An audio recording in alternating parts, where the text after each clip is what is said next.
What if I told you there's a new tab target MMO with XP and item loss on death?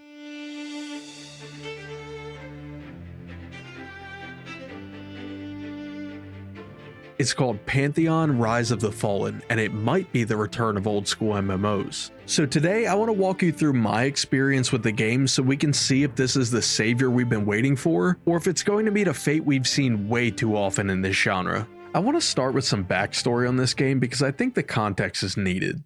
Pantheon is being developed by Visionary Realms, founded by one of the creators of the original EverQuest, Brad McQuaid, who sadly passed away in 2019. Development originally began over 10 years ago, with gameplay videos being released as far back as 2016. A pre-alpha test period open to Kickstarter supporters was promised in 2017 and 2021 and 2023. It's really hard to get a complete, accurate timeline of development because there's been so many deadlines promised and missed. The game's wiki page doesn't even mention the last 3 years, so most of this was pieced together through angry forum threads. In December of 2024, the game went into early access on Steam with no subscription but a $40 box price. Pantheon is obviously heavily inspired by EverQuest, and although I have a ton of respect for the game, it's one of the few big MMOs that I've never actually played. So there's going to be a lot of features in Pantheon that are carried over from EverQuest that I don't recognize. I think this puts me in a unique situation to be able to judge these features on their merit and how well they hold up in the modern day. My introduction to the game begins at character creation, which looks like I've just loaded up a Unity Store asset pack. It just has that look to it, especially the background. In terms of classes, there's a surprising number and some of them seem really interesting. We've got the MMORPG staples: Warrior, Rogue, Ranger, Cleric, and Wizard, some less common ones like Summoner, Shaman, and Monk, and then really unique choices like the Dire Lord, which is an anti-magic tank, or the Enchanter, which is a support class focused on crowd control. There's 6 races and each is only able to play as certain classes. Like always, I'm rolling a wizard. Calling the customization options bare bones would be an understatement. The only thing you can change is hairstyle and color, so every other human male I run into looks exactly like me. After finalizing my character, I get plopped down into the starting zone and I have almost zero direction. Quest givers don't have an icon above their heads, but your cursor does change when you mouse over them to show that they have a quest available. My first task is to climb to the top of the cliff directly behind me. On my way there, I'm eager to try out combat, and knowing RPGs, this small rat is basically a target dummy. I have one spell with an 8-second cooldown and a dagger for auto attacks, and I died to the rat. That's embarrassing. When I respawn, I get a tutorial for the rest system. At any time, I can press X to sit down and regain health and mana. It still regenerates slowly while resting, but it's much faster than normal. Later on, I'll be doing this between pretty much every fight. In a group, I'll even need to do it during some longer fights. After reaching the top of the mountain, I decide to slowly drop my way down the side of the cliff so I don't have to walk all the way back. After the first drop, my character grabs onto the rock. They've made the incredibly odd decision of including a Breath of the Wild style climbing and stamina system. Both sprinting and climbing consume your energy, and if you let it run out, you'll be exhausted and unable to sprint or climb again until it fully restores. There's nothing wrong with this, but it just feels like such a weird system to include in this type of game. Not quite as weird as the hunger and thirst mechanic. Climbing at least adds something to the game, but mandatory food and drink is just a chore that I wish we could leave in survival games. Luckily, it takes an extremely long time to tick down and resets back to full on death. After turning in the quest, I'm once again left directionless until I find a scroll in my inventory that gives me a new quest. I need to speak with the foreman in the town of Avelia, but the quest doesn't tell me where that is and there's no in-game map. It's like the game leaves you a trail of breadcrumbs, but there's 50 feet between each crumb. I'm just gonna follow this road and hope it works out. Luckily, this takes me where I need to go and I find the foreman in the center of town. He provides me with 6 quests, one for each of the 5 gathering skills and one as an introduction to professions. The gathering skills are pretty much exactly what you would expect. Woodcutting, skinning, mining, harvesting, with the most unique being salvaging, which lets you break down items into materials. No fishing this time. The quests themselves just involve gathering specific materials with each of the skills and provide an upgrade path for my gathering tools. Professions are a bit different in that I can only choose 2 and the choice is permanent. There are skills to create each of the weapon and armor types, storage boxes, jewelry, food, and potions. You'll never be fully independent though. pretty quickly I reached a point where I needed materials that could only be crafted by other professions that I hadn't learned. This is going to happen a lot. Pantheon does everything it can to force you to rely on other players. This isn't a game you're meant to play alone, and that's never more evident than during combat. If you enjoy old school tab target combat, this is the game for you. Even early on, every fight is potentially deadly and needs to be approached carefully. Your primary method of preparation is the consider system. With an enemy targeted, pressing C will give you a message in chat with information about that enemy. You're told if they're hostile, whether they can see you or not, and the message is color-coded based on the enemy's level relative to your own. A lot of enemies will also give you a warning that you should be in a group before you attempt to fight them. Grouping is incredibly important in Pantheon. I can take on most enemies solo as long as they're around my level, but I usually have to rest between each fight. In a group that isn't the case, and when I do need to rest, I can do it while my team continues on. Even if you're not grouping up, it's still a major boon to have other players buff you. Buffs last for 45 minutes, stack, and provide massive stat increases. One really cool feature is that you're able to target both an ally and an enemy at the same time to easily switch between support and offense. Funny enough, the only other game I can recall having this feature is Pirates of the Caribbean Online. I made a video about that, go watch it. This is a really cool take on the wizard class. I have shock, fire, and frost spells. In addition to my spells costing mana, they also consume that type of elemental focus. Focus caps at 5 for each element, restores over time, and provides extra mana regen for each type of focus that's at max charges. But running out of focus doesn't stop me from casting spells. If I have 0 fire focus and cast a fire spell, it'll consume frost and shock focus instead. If I'm completely out of every type of focus, I'll start to damage myself with my spells. Combine that with the fact that there's a chance for enemies to resist my spells, completely nullifying any damage and effects. I love this. It gives a feeling of casting unstable magic, where I'm barely able to control my own spells. The fact that I have multiple things to balance and keep track of, all while I'm fighting for my life, makes the combat feel extremely engaging. I always have to plan an escape route before each pull because I never know when things will go wrong fast. I can tell already that quests aren't the primary means of leveling in Pantheon. The few that I've done so far offer very little experience or none at all. They're more so meant to provide a bit of direction and maybe a small bonus for something you're already doing anyway. The quests definitely aren't as deep as some RPGs, with most boiling down to collecting a specific item or killing specific enemies, but there is a decent amount of world building here. I'd put the quests above games like WoW and New World, but nowhere near the quality of quests in something like RuneScape. In my spellbook, I see that I have some mastery points. It looks like I can spend them to enhance certain spells with additional effects. But when I click on it, nothing happens, because although the tooltips and menus are here, the mastery system hasn't actually been implemented into the game yet. This is something you'll encounter a lot while playing Pantheon. Usually early access games are light on content, and don't get me wrong, Pantheon definitely is, but there's also an insane amount of unfinished content in the game. I've encountered quests where the text of the quest just says TBD. There's a good chance that when you ask a question to the players in town, the answer you'll receive is, "Oh, that hasn't been added yet." Having content in the game that's half finished is so much worse than just being missing entirely. Not only is it confusing, but it's frustrating when you realize you wasted your time trying to find something or figure something out and it just doesn't exist. But nothing can top this. While I'm exploring around doing some quests, I catch a glimpse of the walls of a massive, awe-inspiring city. This has to be the game's capital city. I'm instantly reminded of when I first played Oblivion and saw the Imperial City. I take the half-mile trek across this massive bridge and head through the city gates. Wait, what? An invisible wall. There's no way in. And if I angle my camera just right, I can see that there's actually nothing beyond the gates. I'm beyond disappointed, but I can't even be mad. I actually laughed at how hard this got me. But come on guys, can we at least move the invisible wall to the start of the bridge? This was a really long walk. Up until this point, death just meant being teleported back to town. Annoying, sure, but not too bad. Upon hitting level 5, that changes. From now on, every time I die, I'll leave a corpse on the ground along with everything in my bags. I'll need to make it safely back to my corpse with only my equipped items in order to get my stuff back. But that's not all. Death now also comes with a loss of experience, and if I lose too much, a loss of level. I know this has been a feature in a few older MMOs, but this is an incredible thing to include in a modern game. I love that Pantheon is being the game that it wants to be, and not just conforming to the homogeneity of modern MMOs. Every fight is now even higher stakes than it was before, and even though my deaths are definitely frustrating, this makes every encounter that much more fun.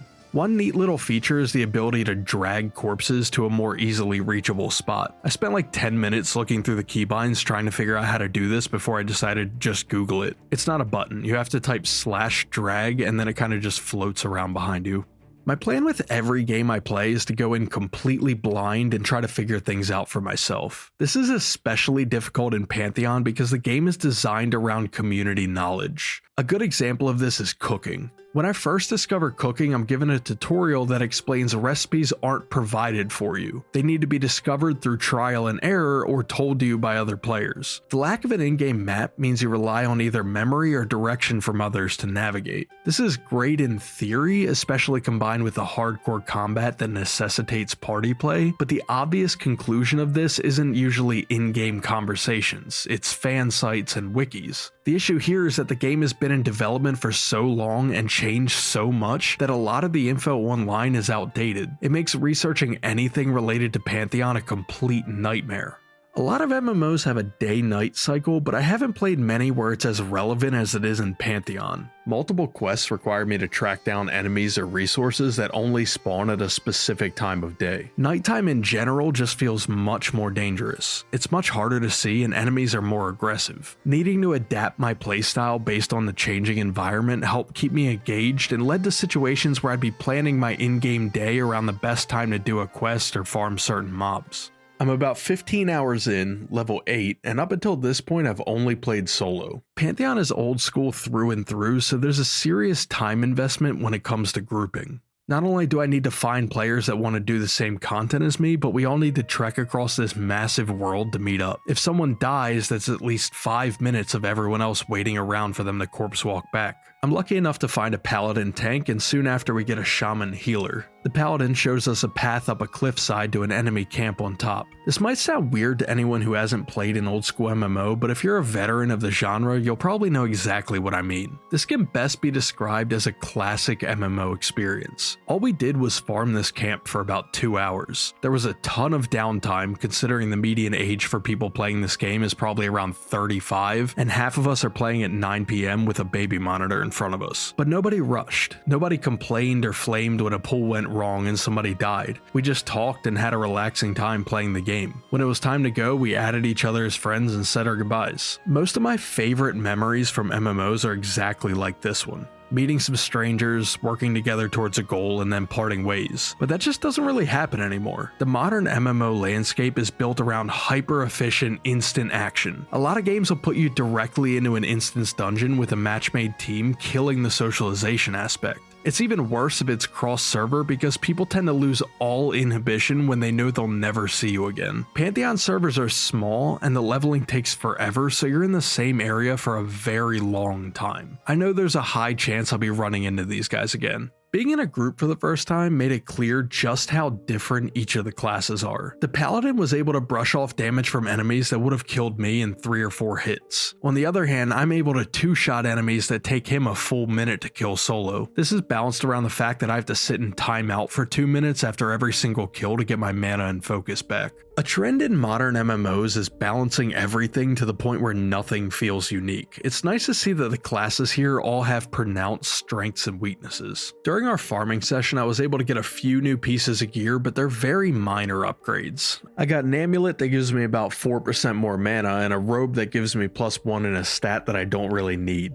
Gear in Pantheon is extremely hard to come by if you're playing solo. Most of your upgrades will come from quests or your crafting professions, but your 2 professions are a permanent choice that you make 20 minutes into the game, so I messed up and didn't pick tailoring. I'm going to be relying almost completely on group content or trading for new gear. Luckily, gear isn't nearly as important here as it is in other games. It's a nice bonus to have, any extra power helps in a game as unforgiving as this, but I'm not going to be completely gimped by having bad gear. Up until this point, everything I've done has been in the zone of Thronefest, but I think at level 10 I'm ready to venture out into the next zone, Avendir's Pass. I thought we'd figured out the whole seamless world thing a few decades ago, but there's a hard load screen between the 2 zones. It was jarring the first time it happened because I wasn't expecting it, but it's not a big deal because there's this gated off transition area between the zones. However, not too far into the zone, I encountered an area where I was trying to kill mobs and a load barrier was splitting the area right down the middle. On one end of the load screen is an empty field, but walk 3 feet in one direction and it's now filled with mobs. This is the worst way load screens can be handled. Either have it be completely seamless like WoW, or have there be clear barriers between areas like Guild Wars. Visually, there isn't much difference between these two zones. I've seen screenshots and videos of later game zones as well as the other starting area, and they look really unique. So far, everything that I've encountered is blended together. It's just trees, rocks, and hills. Pretty much the only way I'm able to find my way around is by following the roads. The enemies here are all around my level or a bit lower, but level doesn't seem like the best indicator for a fight's difficulty. The first mobs I try to fight are some wasps a level below me, and I'm immediately killed by a random one-shot fuck you attack. Now I have a 5-minute corpse run back because, what, I didn't Google the enemy first? There's some panthers here that are a lot stronger than their level suggests, and they're so closely packed that it's really easy to accidentally pull more than one. When that happens, it's almost a guaranteed death for me. I have a really good instant cast slow as well as a snare, so you'd think I'd be able to escape almost anything, but I've had multiple deaths due to enemies resisting 4, 5, 6 spells in a row. At that point, I'm just dying to RNG, not a lack of skill. It doesn't help that most enemies in this game will follow you to the ends of the earth before dropping aggro. Eventually, I found a much better farming spot for my level, and I'm at the point now where I've really hit the core gameplay loop. Fight a single mob at or near my level, take a seat, and repeat for several hours. Honestly, I like it. It's not for everyone, but a lot of people really love a game that lets you just turn your brain off and relax. I watched the entire series of Severance while I was grinding mobs. Show's great, by the way.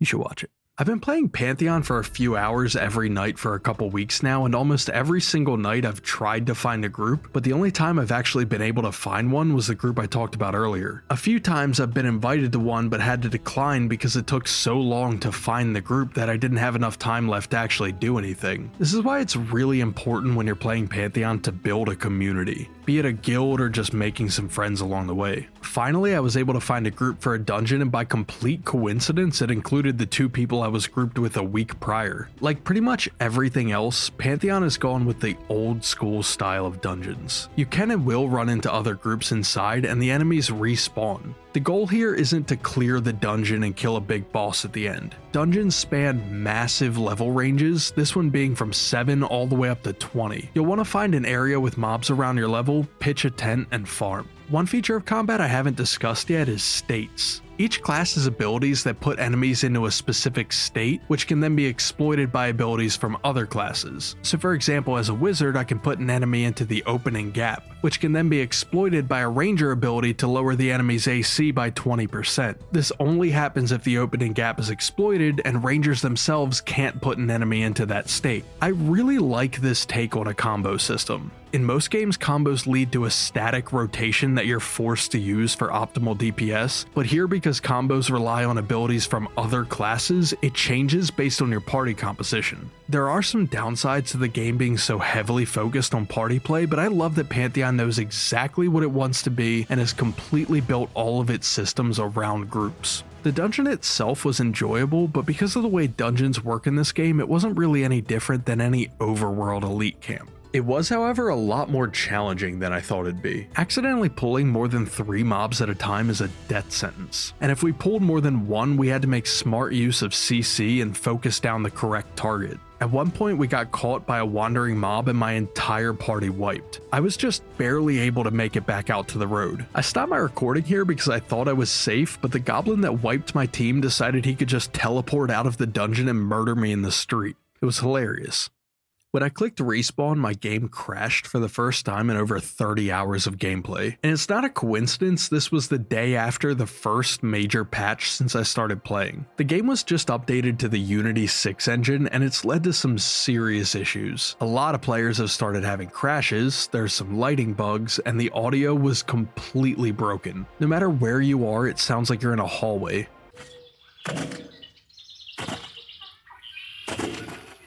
Even though a lot broke with this patch, it's great to see an update of this size. It seems like Pantheon might actually be getting out of the development hell it's been stuck in for nearly a decade. At least I really hope it is. When I first decided to give this game a shot, I was almost immediately turned off by the massive red flag that is an early access game charging $40. Early access in general is often a red flag. I can't even begin to name how many projects I've followed that released in early access and then were never finished. My biggest takeaway from my time playing this game is that it seems like it will actually be finished, eventually. But that doesn't mean it's worth the money in its current state. You will constantly encounter half-finished systems and missing content. This isn't a situation where the game is just lacking polish. Polish comes last. Pantheon is missing the things that need to be polished. Even with consistent updates at a rate much faster than they have been, it'll still take a long time for this to be a full game. The bones of an incredible game are here, but there is zero meat. Wipes are going to happen throughout early access, so if you're playing Pantheon now, you need to really like the gameplay loop of grinding mobs because you'll be doing it for a long time, on every character, multiple times. Personally, I love the core gameplay loop. Pantheon shows that combat in MMOs doesn't need to be flashy action combat in order to be engaging and deep.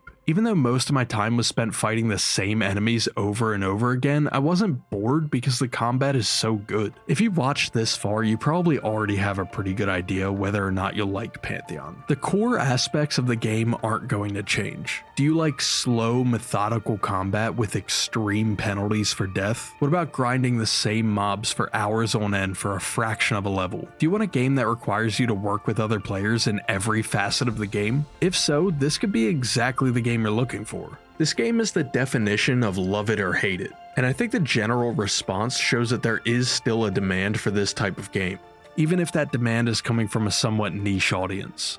I've had a fantastic time playing Pantheon, but I think I'm going to give the game a rest and wait for it to grow a bit before I return. This game is a massive time investment, and I need there to be more to work towards before I'm willing to invest that time. Thanks for watching.